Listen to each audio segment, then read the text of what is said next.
Hello, everyone. James Wilson here. And today I kind of want to prove to you about my methodology and the fact that I feel that it's pretty accurate and my thesis and my hypothesis on why Trump overperformed in 2020, despite all the ballot harvesting efforts made by Democrats, is accurate. Remember, I was telling you about the faith over fear versus stay at home and being safe, and that, the more people that stay at home, more likely to answer the phone, more likely to say that they support Joe Biden. Um, and then that's why Trump overperformed, because they couldn't get to those voters that were out and about. They may have picked up the phone and hung up on the posters. They were too busy doing other stuff, either with their friends or working or something. But when you're bored and you're staying home, why not do a poll, right? And so that skewed in favor of Joe Biden. I kind of want to prove to you my point here.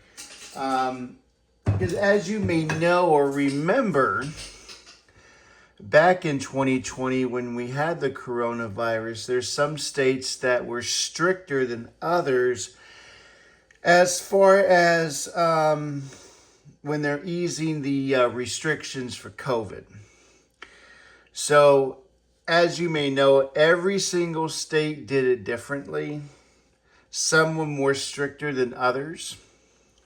So I have another hypothesis. The states that they eased into the easing the restrictions quicker were more normalized during the election, which makes the polls tighter compared to states that had that forced their citizens to stay home, or almost forced it, I should say, either by closing retailers, churches, and things of that nature, or limiting, 25 people in a group, things of that nature. So as I said, every state was different. Some states were more easing into the restrictions, and some were more restrictive. But there's one state that eased the restrictions very quickly, therefore making it more normalized by the time the election hit, or a couple months before the election, or 1 or 2 months before the election, which made it to where the stay at home and being safe people, there were less of those, because the state was more normalized. It was more like today compared to 2020. California, for example, they were very strict. And the polling reflects my hypothesis. So I am going, and let me ask you this question. Take a guess what state eased the restrictions the quickest. I'll give you a clue. It's a swing state. I'll give you another clue. Trump underperformed. The state of Georgia. The state of Georgia started easing the restrictions on April 24, 2020. About a month later, they were one of the most quickest as far as easing the restrictions, making more people able to go out and do things. And so the balance of proportions of the stay at home and being safe versus faith over fear, you'll have less percentage of people staying home because of the easing of the restrictions, making it more balanced polling. Now, look at this. Trump underperformed in the state of Georgia, making my hypothesis accurate. Look at this. The polling was pretty much in favor of Donald Trump, except for a few times. But at the end, Trump was ahead by 0.3, and he lost by 1. I'm sorry, he was ahead by 1 and lost by 0.3, making it underperformed by 1.3. Georgia was more normalized at that time. They had more people out and about, making the polling more accurate. But when you count in the ballot harvesting, he underperformed.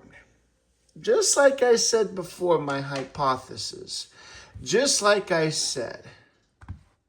So, 1.3% is not far off from 2%. Now, obviously, it wasn't 100% normalized. You still have people that believe in staying home and being safe.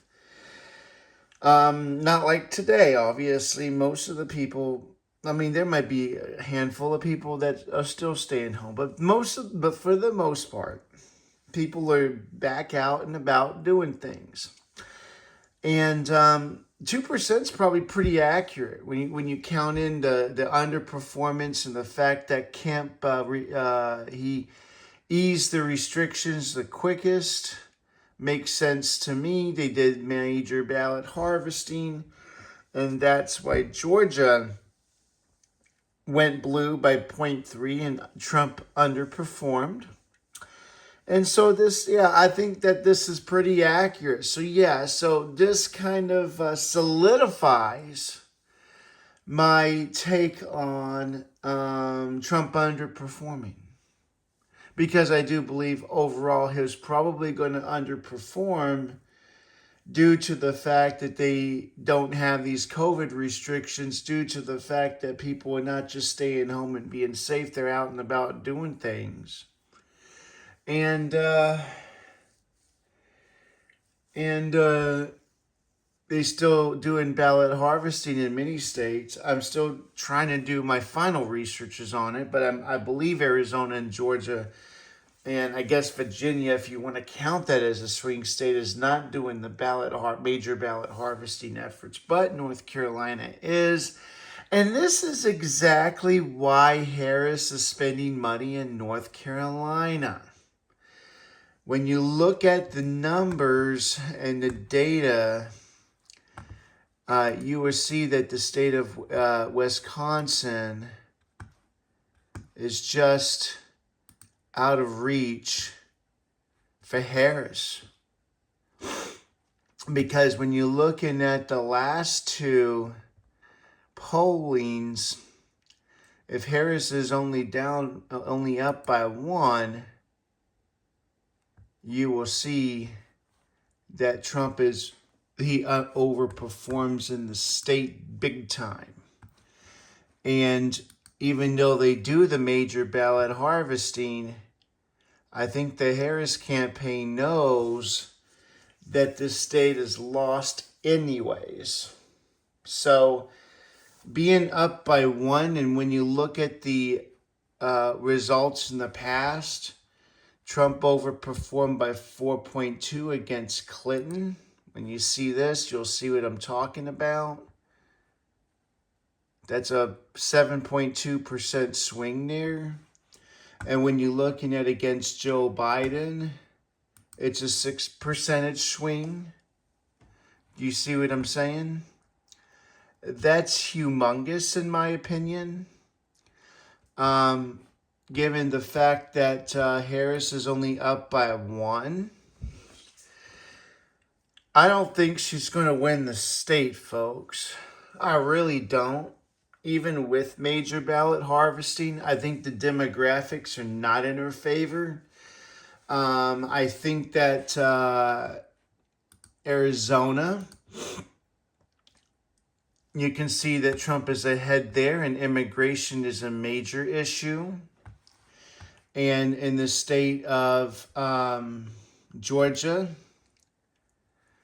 she's losing ground. And from what I hear, as I said, they're not going to do this ballot harvesting. So she's lost all three of them. So obviously, Pennsylvania is a must-win for her. They're going to do the ballot harvesting. I think she's got that.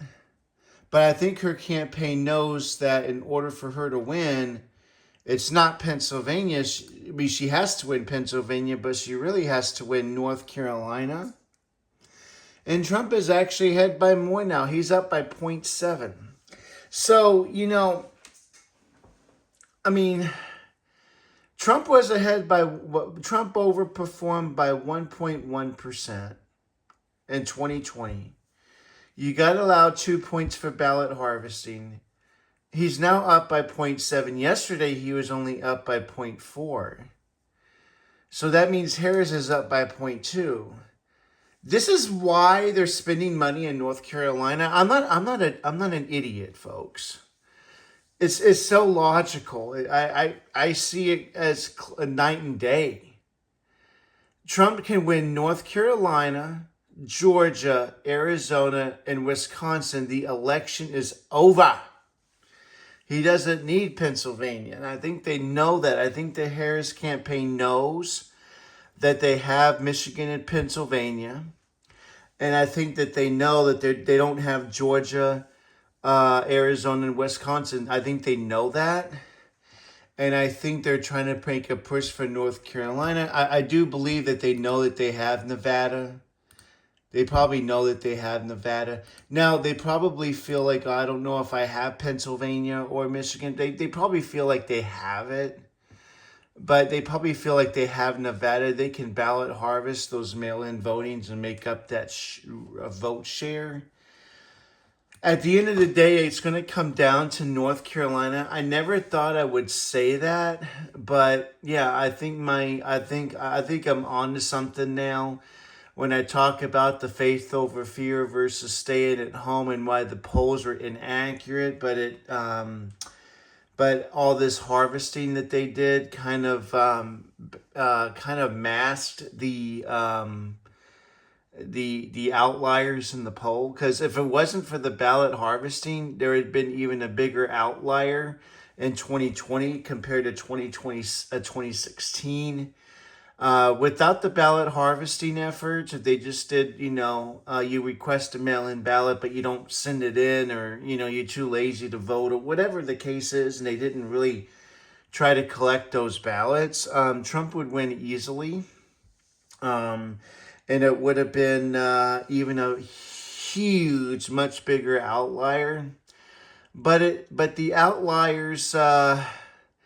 But since they did all the harvesting, it wasn't such of a big outlier, and that's my theory. And based on what happened in Georgia, and based on the Georgia polling, leads me to believe that I am accurate in my hypothesis. But you let me know what you think. Like and subscribe to my channel. Any questions, comments would be greatly appreciated. Thank you. Bye-bye.